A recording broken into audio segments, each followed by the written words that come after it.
अस्सलाम वालेकुम friends, this is Zia Mughal. Welcome to my YouTube channel the gardening hub. उम्मीद करता हूँ आप सब खैरियत से होंगे। अगर आप भी घर पे प्लांट्स लगाना चाहते हैं या गार्डनिंग करना चाहते हैं या अपने गार्डन को मेंटेन करना चाहते हैं तो यकीन माने ये बहुत ही आसान है, बहुत ही ज़्यादा आसान। अगर कोई आपको शुरू में ही गाइड कर दे कि आपने कौन से प्लांट कहाँ पे रखने हैं और कौन से प्लांट आपके घर के लिए सूटेबल हैं, मींस कि आपके घर के लिए और आपके लिए कौन कौन से प्लांट सूटेबल हैं, और अगर आप वही ला के रखें और उनकी अच्छे से केयर करें तो यकीन माने आप भी बहुत अच्छे गार्डनर बन सकते हैं। अगर कोई आपको अच्छे से गाइड कर दे तो आप भी अच्छे से अपने प्लांट्स की केयर कर सकते हैं। अगर आपने अभी ये सोचा है कि मैं प्लांट्स लगाऊंगा या लगाऊंगी तो ये वीडियो आपके लिए है। तो आएँ अपनी वीडियो स्टार्ट करते हैं। जी तो दोस्तों, सबसे पहले बात करेंगे, अगर तो आप इस हॉबी में न्यू हैं और आप प्लांट्स लगाना चाहते हैं तो सबसे पहले आपने जो काम करना है वो ये करना है कि आपने सबसे पहले नर्सरी जाना है या अपने किसी भी दोस्त से, किसी भी रिश्तेदार से आपने प्लांट्स लेके आने हैं और सिर्फ आपने प्लांट्स लेके आने हैं 2, इससे ज़्यादा प्लांट्स आपने नहीं लेके आने। अगर आप पहले ही 10, 20 या 50 प्लांट्स ले आएंगे और उन्हें सेट कर देंगे अच्छे से, अगर आप कोई मिस्टेक करेंगे, अगर आप कोई खाद ज़्यादा दे देंगे या पानी कम देंगे या उन्हें सूरज की धूप में, बहुत ज़्यादा सूरज की धूप में रख देंगे तो हो सकता है कि आपके सारे के सारे प्लांट्स ही एक ही टाइम पे ख़राब हो जाएं। तो आपने ऐसा बिल्कुल भी नहीं करना। आपने फर्स्ट ऑफ ऑल 2 प्लांट्स लेके आने हैं, उनको अपने घर के माहौल के साथ एडजस्ट होने दें, खुद को भी उनके साथ एडजस्ट करने की कोशिश करें। अगर आप उनकी अच्छे से केयर कर लेते हैं देन आपने 15-20 दिन बाद दोबारा से नर्सरी पे जाना है और 2 से 3 प्लांट्स और लेके आने हैं। इसी तरह आपने अपनी कलेक्शन को बढ़ाना है और आहिस्ता आहिस्ता ही आपने प्लांट्स को कलेक्ट करना है। आपने एक साथ ही 10, 20, 50 प्लांट्स बिल्कुल नहीं लेके आने। पॉइंट नंबर 2 ये है कि अगर आपके पास बड़ी छत नहीं है, अगर आपके पास ग्राउंड नहीं है, अगर आपके पास लॉन नहीं है तो हम प्लांट्स कहाँ पे रखें? तो उसका भी एक हल है। आप प्लांट्स अपने घर के किसी भी कोने पे रख सकते हैं। आप दरवाजे के साथ रख सकते हैं, एंट्रेंस के साथ रख सकते हैं।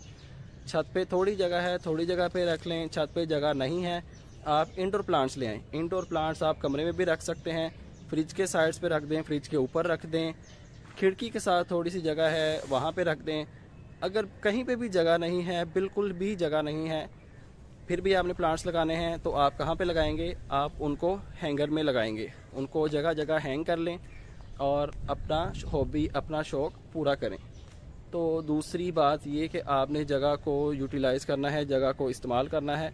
बहुत ज़्यादा जगह नहीं है तो फिर भी कोई मसले वाली बात नहीं है, आप थोड़ी जगह पे भी अच्छे से गार्डनिंग कर सकते हैं। तो अब बात करेंगे तीसरे पॉइंट के ऊपर। तो तीसरा मेन फैक्टर जो है वो आएगा पानी का। पानी एक बहुत ही मेन फैक्टर है गार्डनिंग का। आपने पानी को बिल्कुल भी नज़रअंदाज नहीं करना। जब दिल किया पानी दे दिया, या बहुत ज़्यादा पानी दे दिया या बहुत कम पानी दिया, आपने ऐसा बिल्कुल नहीं करना। आपने एक सीक्वेंस के साथ अपने प्लांट्स को पानी देना है। जिन प्लांट्स को ज़्यादा पानी चाहिए उन्हें ज़्यादा पानी देना है, जिन प्लांट्स को कम पानी चाहिए उन्हें कम पानी देना है।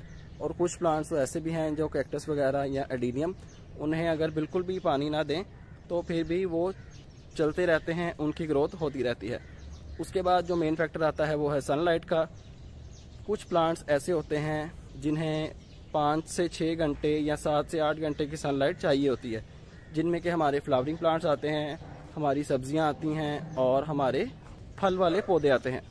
फल, फूल और सब्ज़ी ये आपकी फुल सनलाइट में ग्रो करेंगे और फल, फूल और सब्ज़ी ये लगेंगे भी तब जब प्लांट के ऊपर फुल सनलाइट आएगी।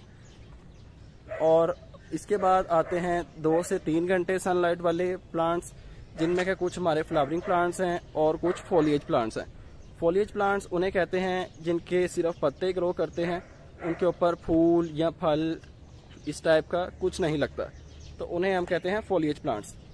तो उसके बाद प्लांट्स जो आते हैं वो हमारे आते हैं इंडोर प्लांट्स।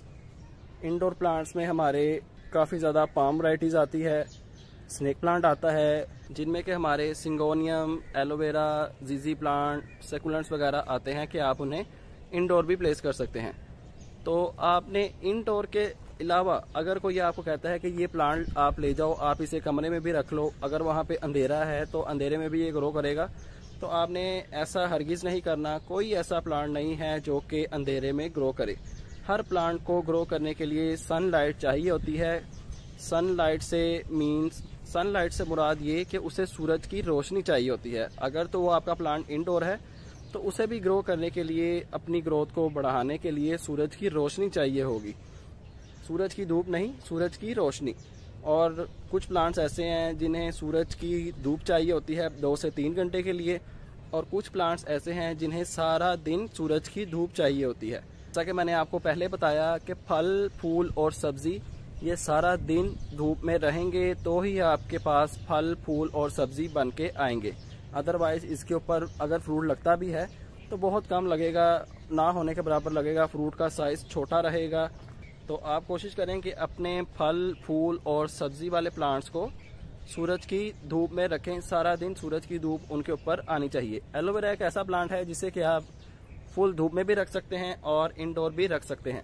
लेकिन ये अगर आप धूप से इंडोर करेंगे या इंडोर से धूप में इसको करेंगे, कुछ टाइम के बाद तो इसके पत्ते येलो होना स्टार्ट हो जाएंगे और देखते देखते ऐसा लगेगा यार ये ना गल रहा है, और ये देखते ही देखते ख़त्म हो जाएगा। लेकिन ऐसा नहीं होता। एलोवेरा एक ऐसा प्लांट है, अगर इसकी जगह चेंज करें तो ये स्ट्रेस में आ जाता है। स्ट्रेस में आने के कुछ दिन बाद ये दोबारा से अपना कलर वापस ले आता है और दोबारा से अपनी ग्रोथ स्टार्ट कर देता है। अगर आप न्यू पप भी लगाएंगे तो आप देखेंगे कि उनका कलर एक बार फेड ज़रूर होगा, उनका कलर एक बार येलोइश ज़रूर होगा। देन उसके बाद वो दोबारा से अच्छे से ग्रो करेगा, फिर ही आपको पप्स देगा और अपनी ग्रोथ को बढ़ाएगा। तो दोस्तों, आप आज ही नर्सरी पे जाएं और 2 प्लांट्स घर पे ले आएं।